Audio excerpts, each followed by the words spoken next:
Aujourd'hui, nous sommes au Hall Omnisport de Grivnier et nous avons organisé une journée de découverte des sports adaptés où nous avons invité des écoles, des institutions, des centres de jour, des personnes avec et sans handicap pour qu'elles se rencontrent d'une part et aussi pour qu'elles puissent découvrir toute une série de sports adaptés.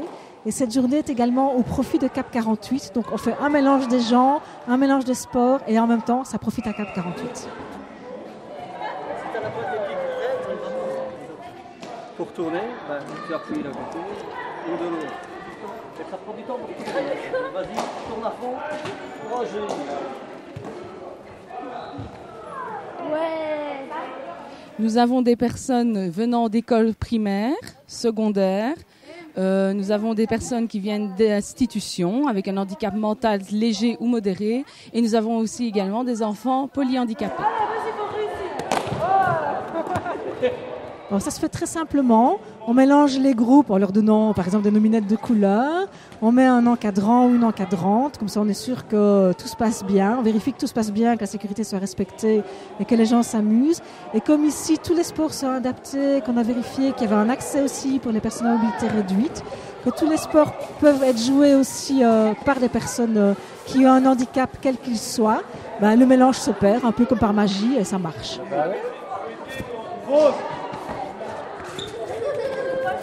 Les organisateurs sont la FMSS, les Femmes Prévoyantes, la SPH, avec d'autres partenaires tels que la Ville de Liège, Nature pour tous, le Fair Play ASBL, ainsi que le syndicat d'initiative Modave Marchin. Alors aujourd'hui, il y a plus d'une dizaine de sports adaptés. Dans la salle, il y a du kinball, c'est un jeu avec un gros ballon qu'on a peut-être vu derrière moi. Il y a de l'Indiaka, c'est comme du badminton, mais ça joue différemment avec la main et avec un volant à plumes, un peu différent. Il y a de la bokia, c'est de la pétanque adaptée. Il y a de l'handbike, c'est du vélo pour les personnes à mobilité réduite, où on pédale avec les mains en général.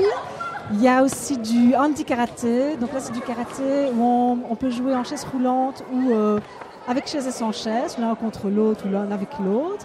Et puis il y a toute une série de sports aussi dehors, un mur d'escalade, du swing golf, le lancement du vortex, de l'unioc, enfin chaque fois des sports adaptés qui ont un cousin, je vais dire, de sport entre guillemets traditionnel, et ici qui est accessible pour tout le monde.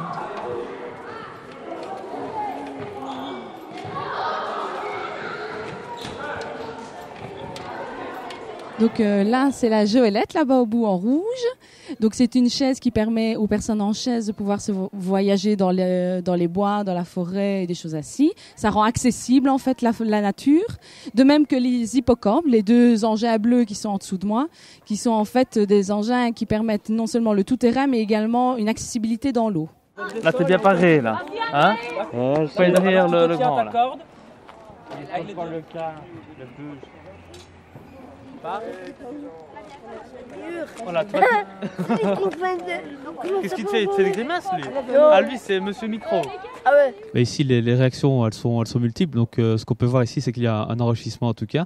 Donc, les valides côtoient les non-valides et quelque part, ils voient réellement les difficultés que peuvent rencontrer les non-valides et par la suite, ça peut leur faire réfléchir à la fois sur les difficultés qu'ils rencontrent, mais aussi de la chance qu'eux ont, en tout cas, d'être valides. Et donc, ça permet aussi de voir les difficultés au quotidien, à la fois par rapport au sport, mais aussi dans la vie de tous les jours. Donc, le projet Nature pour tous, c'est un projet qui vise à proposer des actions au public qui n'ont pas l'habitude d'aller se promener dans la nature et aussi à proposer de l'intégration à ces publics-là en fonction de leur demande.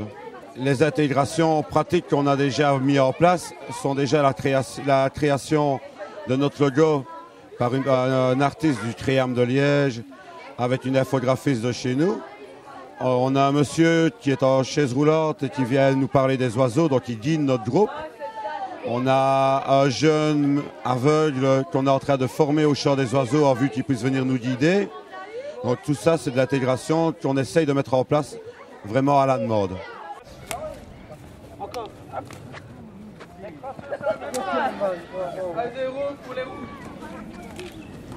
Vas-y, Miguel. Ouais, 2-0. Alors le point de vue des non-valides, c'est qu'ils sont à côté des gens qui sont valides, entre guillemets.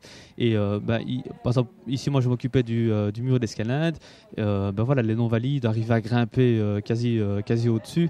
Et finalement, le fait de côtoyer des valides, ça permettait d'être sur le même pied d'égalité et d'être assimilé à une personne tout à fait normale, quoi.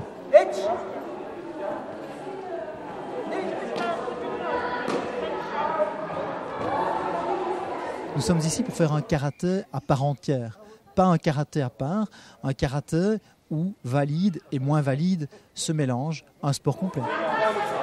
Là, tourne, ici. En fait, j'ai fait la découverte du karaté en chaise parce qu'il m'est arrivé des petits incidents de santé et pendant ma période de revalidation, j'ai vu les chaises, elles étaient là, elles traînaient à l'hôpital. J'avais envie de me bouger, donc je me suis assis dedans et j'ai trouvé ça génial. Et j'ai adapté tous les katas du karaté Goju en chaise, chose qui n'avait jamais été faite.